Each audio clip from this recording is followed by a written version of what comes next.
Hi, this is Summer with Summer's Tips and Stitches, and I am going to show you my finished Jimmy Bean project. But at first, I did not make the poof. If you all remember, my regular viewers, I opted out of the poof because I do have 4 kids that live in our home, and there's a lot of things on the floor already, and I probably don't think I would sit on it, personally. So I decided, after much deliberation between scarves and all this, I was going to make the Willow Granny Square. I've talked quite a bit about it, but now I have finished the blanket with the border. As you probably saw, it's the thumbnail. So that would be the laid out. You'll see it laid out for the thumbnail because I don't think I can hold it for everyone to see. The type of joining that I did is the one that Mikey talks about. I actually sewed them all together. I took each square and used this Stonewash cotton and made a single crochet all the way around each square. Then I sewed them in the back loops so that I would create a flat join. Do you see that? And basically, kind of what I did is, after I single crocheted all the way around, I left a long tail. And then I used that to kind of weave in. And I just started picking up squares and putting them down. I tried not to put them together. It's like, so for instance, I tried not to put ones together that had similar colors right next to each other. And then I just kind of pieced them together. I did not do straight lines because I was limited in my workspace. Now, in the description below, I will put a link to the website that I found that had this border. I just typed in how to crochet blanket borders. I will say I didn't end up using it because what I did is, after reading her very detailed directions, I kind of got freaked out, and then it said treble crochet a couple times, so I thought, well, maybe this is a British, and I never can always tell if it's an American treble crochet or if it really is a British, and so it's a double. I'm going to be honest, I wasn't sure. And then, like I said, after reading all the stuff she had, I thought, you know what, I'm just going to look at a picture and figure it out based on the picture. Because, and you will see if you go click on it, she has a lot of math. She doesn't just simply tell you what to do. She says, if you have this many blocks, you need to have this many stitches times this many stitches to blocks plus this many on the corner. And she's got all that math. And she writes it all out for you. So if you're someone that really loves math and understands math, this is going to be the pattern for you. But right away, it kind of freaked me out and it got me flustered. And then she lists it for, like, if you have a 6-block row, a 7-block row. Well, and then my big problem was I have 5 across and 4 this way, or 5 down and 4 across. So I didn't follow, her equations didn't work out for me to figure out how many stitches. So I was like, you know what, I'm just going to wing it. So basically what I did was a row of single crochet all the way around the blanket. Then, off of that row of single crochet, I did the shell type of stitch. So, I started right at a corner, just so that I know where I would be, and you do 6 double crochets, but it's double crochet, chain 1, double crochet, chain 1, double crochet, chain 1, so that you have a fan of 6. And then I skipped 2 stitches, single crocheted, skip 2 stitches, and then I did the side, which is 5. A double crochet, chain 1, double crochet, chain 1, double crochet, chain 1, 5, to create a shell with 5. And then I skipped 2, single crochet, skip 2, did another shell. And so that's, what's that called, like a spaced out shell? Basically, it's a shell with an extra chain between each. And so I did that all the way around. Now, I did have to fudge it because I did not figure out the math equation like the gal wanted me to. And so sometimes I'd get to the end and I was a little bit off, so I'd pull back. And then in one area, I would skip 1. And that's how I figured it out. And so then I got all the way around. I still have my last end to weave in. And then after I came back all the way to the beginning, then on top of the shell, I did another row of single crochet. So in each stitch, I did single crochet. I did one in the space. Then I did it in the single crochet, or the double, I mean. And then I did it in the space, and then a single crochet. But then when I got to the peak, to the middle of the fan, so on the corners, that would be in between the 3, I put 2 single crochets. And then on this one, the one that has the 5, the double crochet in the middle, got 2 single crochets in the top to kind of give it that little bit of a peak. So do you see how that looks? Get up there. So that is what the border is. I just single crocheted in every stitch, except right up there, I did 2 in the peak. So that is how the border looks. Like I said, the thumbnail is this blanket all laid out. It's really not a blanket for, like, you know, a bed. This is just something that you can lay with a lapgan, right? Or it fits very nicely on the back of one of my chairs, my crochet chair upstairs. It fits very nicely back there. But yeah, here it is row by row. I'm really happy with it. I'm really happy. I love it. Unfortunately, I don't have enough of the river wash to do a full one.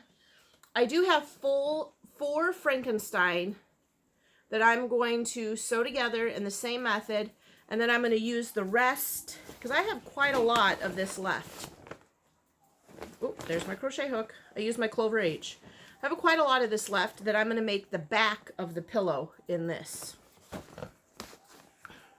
I haven't decided if I'm going to do 2 more or 4 more willow squares and just join the 4, or if I'm just going to do a plain single crochet back just to be done with it, you know. And then I'm going to have a little throw pillow and a matching blanket. Okay, so that is my sketchy, or that is the blanket and the border. Like I said, I'm going to put a link in the description to the pattern and all the math that goes with this border. And if you want to figure it out, so be it. Or you can do what I did and just look at the picture and figure it out. So that is my big finish. This weekend was very, very busy. Like, I kept trying to work on this. We had family visiting, my husband's brother and a niece. So we had a lot going on. We went to I went with the girls shopping at the outlet mall. That was a lot of fun. And then we went to the Y. We went swimming again because this is the weekend, last weekend of spring break. Kids go to school tomorrow. And then yeah, I just barely finished this, and I said, oh, I'm ready to make a video. And I didn't even change into my Boy Scout sweatshirt, you guys. I left the Packer one on. Okay, so big order, just real quick. Mary's Chit Chat. Mary is a gal in Ireland that makes videos. She shares a lot of her work. Super funny gal. I mean, she's a gal you'd like to have as like your best friend. Just a great gal. She has done something horrible to her YouTube channel while going through all the settings and whatnot. She accidentally deleted all her subscribers. So a few of us, Gypsy Rose and Dolly from Moonfire, are putting it out there that if you were once a subscriber to Mary's Chit Chat, you're going to need to go back to her channel and resubscribe.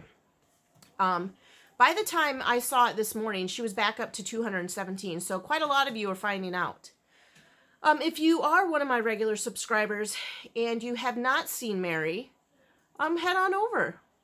Her videos are not like the high professional ones, but she's got a lot of great content. She's got a lot of good quality work. She's a very, very fun gal.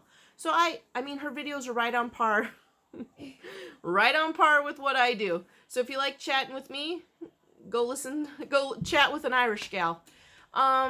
So yeah, go head on over there and see what's happening. And like I said, if you were a subscriber, you're going to have to resubscribe. And Lordy, I hope I don't accidentally delete all my subscribers. Okay, so I came up with a super fun plan. It's like a game.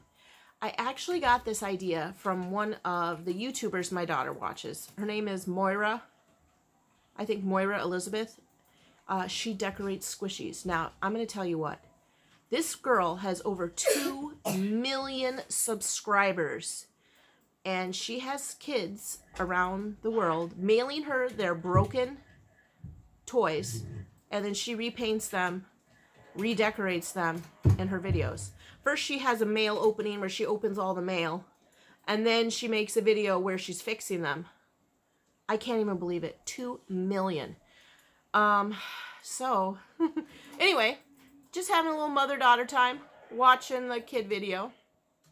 And it gave me an idea, because she does these challenges where people vote on what squishies she should redecorate and what colors she should do. I thought, wait a minute. I can utilize this challenge for myself. So this is what I'm going to do, friends. I will release a separate video where I will show you 3 different yarns. They're all going to be worsted weight, though, because that's primarily what I have, worsted weight and DK. I already have in mind the 3 that I'm going to show you, and I'll let you know approximately how many yards there are.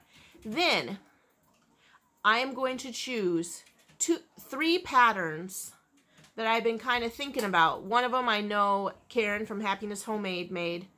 Another one I saw from Jackie's Crochet Creations. I thought, you know what? I think I might make one of those. And I'll put a link in the description to those gals' videos.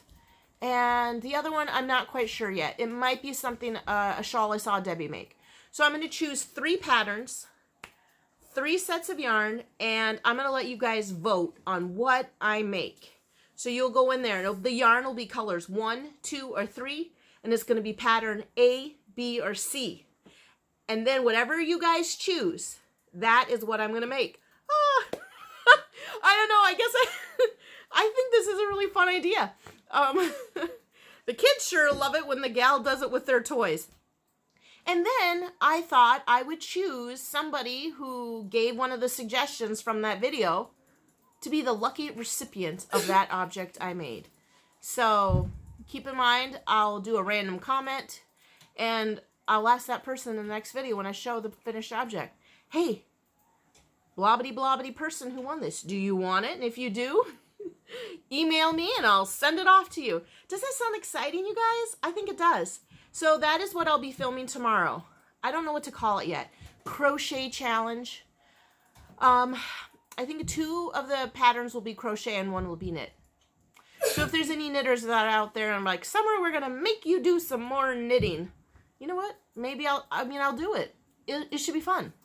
So that's my challenge. That's the challenge I'm going to do. You guys are going to choose the yarn, you're going to choose the pattern, and I'm going to make it.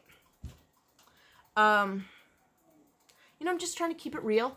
So the things that I've got going on, aside from this new crochet challenge I'm doing, I've got to get started on this blanket. Thank you so many folks who gave me ideas for the stitches I'm going to do. I'm going to try a little swatch in single crochet. I'm going to try a little swatch in, I want to say they said the moss stitch, single crochet, half double crochet, single crochet, alternating. And then I want to say Laurel from the Dabbling Hook. She said single crochet or HHDC. I'm like, what's that?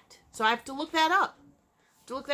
So that is what I'll probably be doing after I'm done making this video, is making up some swatches to figure out what I want to do. And then some super brilliant friend out there mentioned, I was going to look up to see who it was to give you a shout out, this Under the Sea kind of themed blanket I made for my nephew whose bedroom is going to be water type thing. They're like, why don't you make him one of those little octopuses? I was like, what a great idea. I have leftover yarn. You can whip one of those out in 30 minutes. So I'm going to make an octopus to go with that little blanket I made my nephew. So yeah, and then like I said, I'm going to make a pillow. So I've got 3 big things, 3 little things I want to fire out real quick. And then get the stuff ready to do the crochet challenge. Am I just ridiculous for thinking that's super fun? I don't know, maybe I am. Good news, friends. Janine Sky did email me, and I will be mailing out her package on Monday, which is also the day that I'm mailing out this box. Oh, I'll let you have a quick peek. Whoop. That, my friends, is what I'm mailing out to my swap partner from Mama Llama Kayla's April D-Stash swap. April D-Stash swap? Is that what it's called? Christy from Christy's Corner Booth is my partner. And so when she opens that box and puts up a video, I'll link that so you all can go see what's in there. The box is going to be packed tight. So yeah, I think that's all I'm going to be talking about. I'll have some links into the description to all those folks, any YouTuber, crochet podcast type person that I've been watching that I mentioned in this video. Check them out. I watch them. Basically what I do is I don't watch very many people during the week. Maybe 1 or 2 before bed. And then I binge watch on the weekend while I'm making my projects. So I'll have a link in the description to them and to the very thorough mathematical pattern for this border. Yeah, that's what I've got, folks. It's only a 16-minute video. But that gives you time to go back into the past and watch some of my old videos. Because I see I've got a lot of new subscribers since hitting the 5,000. And so I'm going to do another little giveaway aside from the giveaway for my crochet challenge. You're like, oh great, a shawl or scarf or whatever that you made. You will love it. It's going to be great. Okay. So thanks for watching and subscribing. Thanks for sharing my videos, liking, you know, all that stuff.